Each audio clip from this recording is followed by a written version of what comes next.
সকাল থেকে জানাচ্ছি আপনাদের ইসলামপুরের পরিস্থিতি। আজও উত্তপ্ত ইসলামপুরের দাড়িভিট, আর সেই গ্রামে দাঁড়িয়ে একের পর এক উত্তেজক মন্তব্য করলেন বিজেপি জেলা সভাপতি শঙ্কর চক্রবর্তী। সরাসরি পুলিশ পেটানোর নিদান দিলেন বিজেপি নেতা। উস্কানিমূলক মন্তব্য করতে গিয়ে একের পর এক কুকথা। একটা গ্রামে যদি পুলিশ বেআইনিভাবে কোন কর্মীকে গ্রেপ্তার করলো, সেই গ্রামবাসী পুলিশকে ধরে গাছে বেঁধে পেটা। আজ রাজ্যের থেকে কোন পুলিশ যেন এলাকায় ঢুকতে না পারে, আর কেউ ঢুকলে যেন বের না হয়।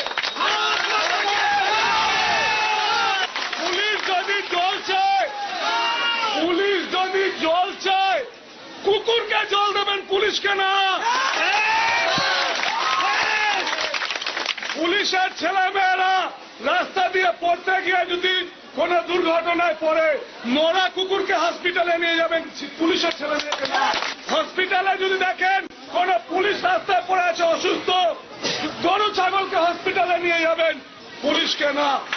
পুলিশের সাথে সম্পূর্ণ অসহযোগ। আর এসপি শুনে রাখো, এসপি কে, উত্তর দিনাজপুর এসপি কে বলছি, আগুন লাগিয়েছেন আপনি এখানে এসে, উত্তর দিনাজপুর এসে। আগুন যদি না নামে 20 দিনও আমি আপনাকে এই জেলায় থাকতে দেব না। আর অদ্ভুত এই নিদান আর কুকথা সাফাই দিতে গিয়ে বিজেপি জেলা সভাপতির গলায় সেই হুঁশিয়ারির সুর।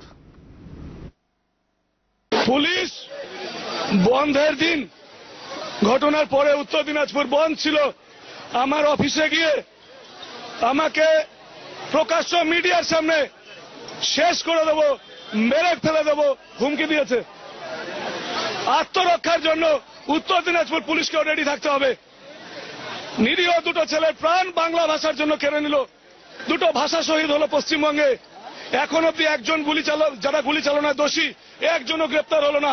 পুলিশ সুপার, আইজি, ডিআইজি সব ঘরে ঠান্ডা ঘরে বসে আছে। আর গ্রামকে গ্রাম জ্বলছে, মানুষের ক্ষোভ জ্বলছে। পুলিশ আজকের থেকে অসহযোগের সামনে পড়বে যে নিরীহ গ্রামবাসীদের গ্রেপ্তার শুরু হয়েছে। এটা যদি উত্তর দিনাজপুর পুলিশ না থামায়, পুলিশ যে ভাষায় কথা বলবে, গ্রামবাসী সেই ভাষায় কথা বলবে, বিজেপি নেতৃত্ব দেবে।